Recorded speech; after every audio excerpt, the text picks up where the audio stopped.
Criswell was the guy who started the revival of Speedway as we know it now. And he used to race Speedway back, I think, in the early 50s, right before it kind of disappeared for whatever reasons. And so he was the promoter for Whiteman Stadium. And Whiteman itself was an interesting track because it was a track that was built inside another track. It was actually an asphalt racetrack that had a banked corner on one end and a flat corner on the other end. And it was like a third of a mile. And they built the Speedway track inside that.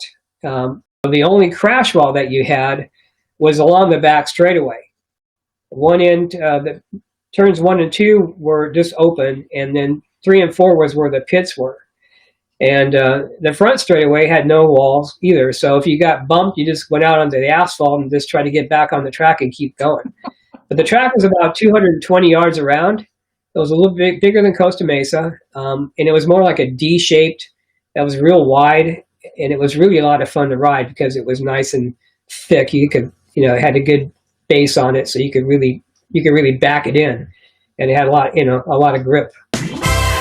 So that's where it all started. Wow.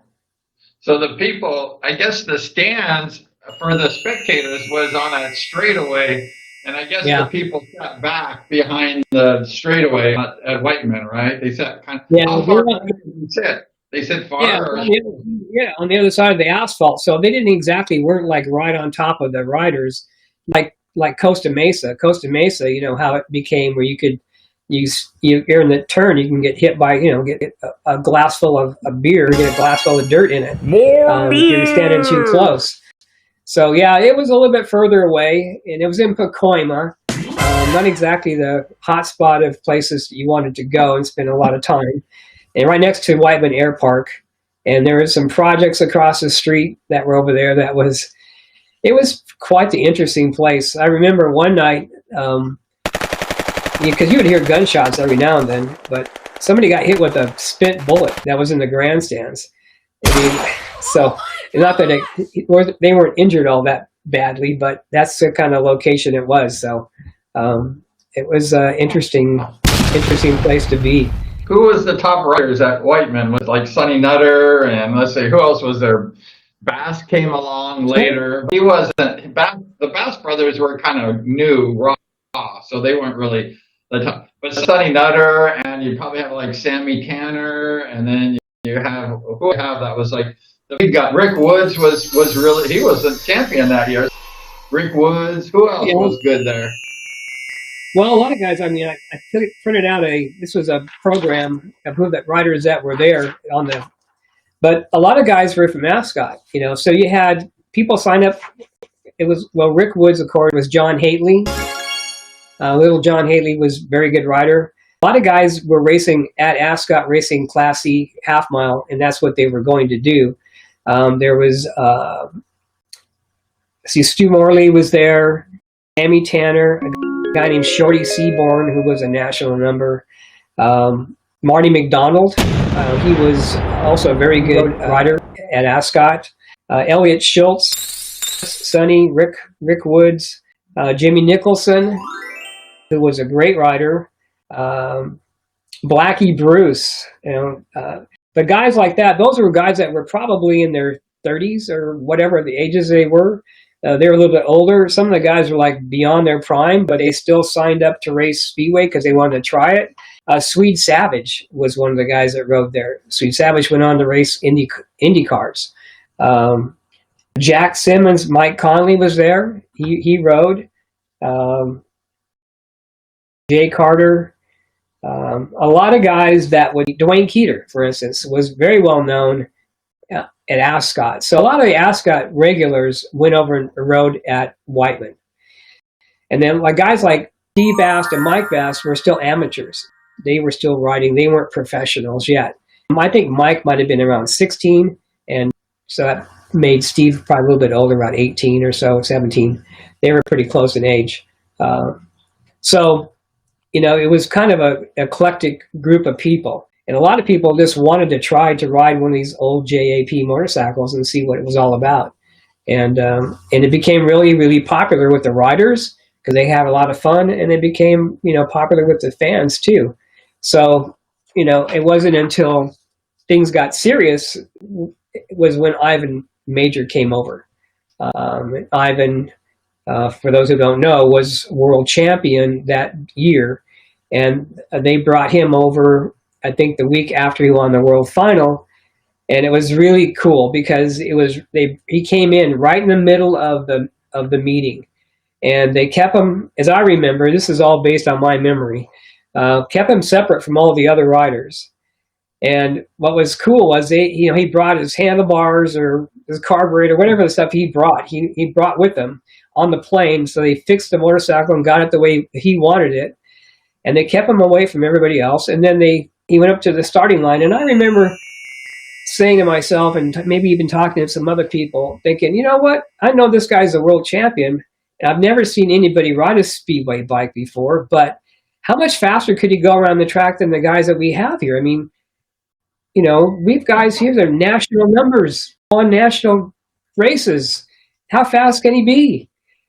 And I was kind of skeptical. And so he rolls up to the starting line and he just rolls the throttle on and he drops the clutch on that Jap. And I think that motorcycle never took a breath for 4 laps. And he just never shut off. And it was like incredible. I mean, it gave me goosebumps. I just couldn't believe it. I couldn't believe anybody could go that fast on that motorcycle. And then he was standing up in the corners, standing up. What is all that? It was so foreign to what we were accustomed to. We all sat down, like you did on a regular flat tracker. And what an eye opener. I'm telling you, it was incredible. It was a night that I'll never forget because it just changed everything for everybody.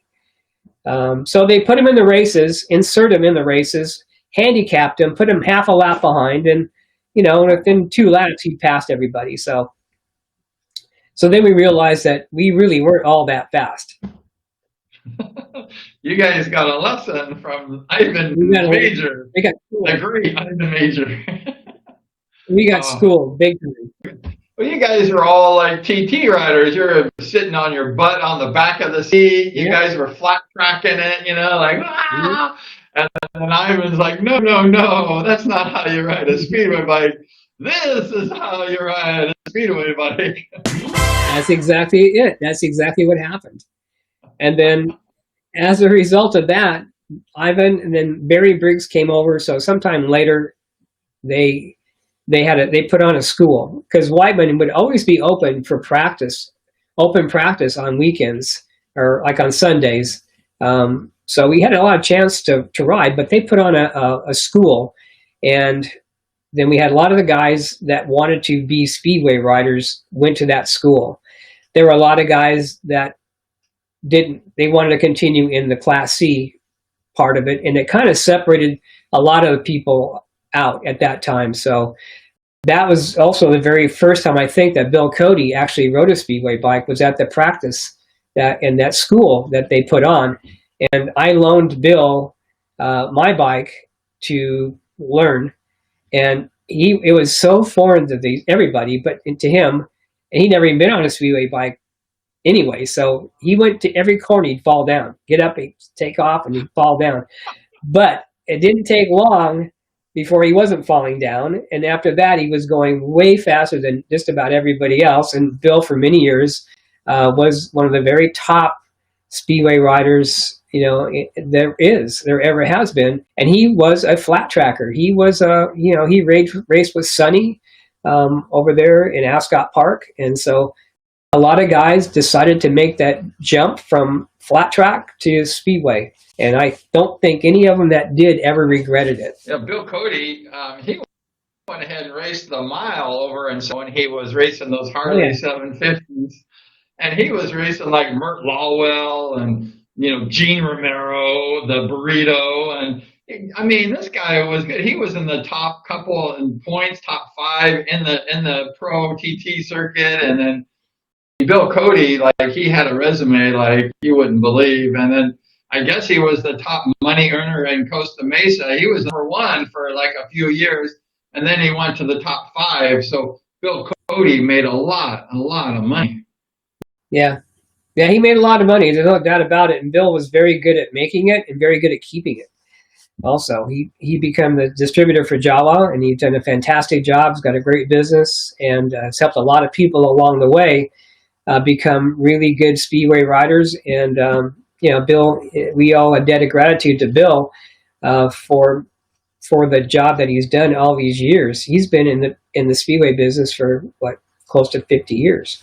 But yeah, back in the days when the mile racing, Sonny rode the mile. Sammy Tanner has won many miles in his career. Sammy Tanner was an incredible racer at Ascot Park. He had the distinction of winning at Ascot over 400 races at Ascot in his career. Wow. From like 1958 or 59 to whenever it was that he quit racing at Ascot. So, yeah, there were some really, really good riders that came over, and they had a lot of talent, and they became really top speedway riders.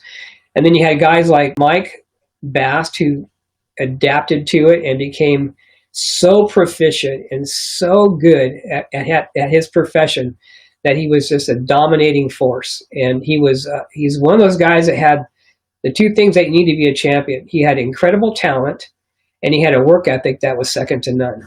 And when you put those two things together, a lot of times you get champions, and not just a one-off. You get guys that dominate, and that's what Mike did for many, many years. Also, he used his brain when he raced. I mean, Mike was like a computer. I mean, when he raced, he had everything planned out. Mike really had like a focus, like a genius. Yeah, he did. And Mike, he was in shape too. That guy was built. He was strong as all get out, and he was real wiry, but he didn't have an ounce of fat on him. So he took good care of himself. He worked. He didn't party. He did all the things you needed to do. And let me tell you, there was a lot of partying going on there in those early days of Speedway. It just, just the nature of the beast, I think. But Steve, his brother, was a tremendous talent also. Yeah, I think Steve had more natural talent than Mike did, but he just wasn't able to apply it quite as well as Mike did, especially in these big situations. But Steve was one great competitor as well. Steve was amazing. Steve was one of my favorite. I like Mike, but everybody hated Mike, so I like Steve. And everybody booed Mike because he won so much, and he was beating Rick Woods every time. Mike Bass was like the villain of Costa Mesa. I mean, everybody hated Mike Bass. And I was a little kid, and I liked Steve Bass a lot because he was cool. Yeah, he was. Steve was a great guy. I like Steve. In 1972, there was team racing at Costa Mesa, and they had every track had a team, and I was fortunate to be on the Costa Mesa Lions, and on that team was Rick Woods, Steve Bast, myself, a guy named Jim Fishburne, and Don Cullum, and his dad Pee Wee Cullum was a great speedway rider back in the 30s and 40s. And there might have been Ron Stewart was on that team also. So I had a lot of times Steve and I would pair up together. So I got a chance to ride with Steve a lot in the team events. And I learned a lot from just riding next to him or trying to ride with him. So yeah, it was a great experience for me to spend time riding with him.